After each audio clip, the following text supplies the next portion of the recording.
మనుగడ కోటి అలలుగా పొంగు వరదల వేగాన పడిలేచు అలలకు తీపి కలలకు లేని అలసట నీకేలా నల్ల నల్ల నీళ్లలోన ఎల్లకిల్ల పడ్డట్టున్న అల్లో మల్లో ఆకాశాన చుక్కల్లు అమ్మాయంటి ద్రావిల్లమ్మ అబ్బాయంటి సూర్యుడమ్మ ఇంటి దీపాలవ్వాలంట దిక్కుళ్ళు ఎవరికి వారే యమునకు నీరే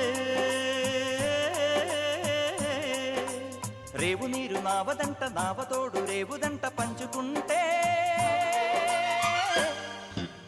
గోరువంక వాలగానే గోపురానికి స్వరాల గణగణ గంటలే మోగనేలా గోపబాలుడొచ్చినాక గోకులానికి పెదాల కిలకిల పువ్వులే పుట్ట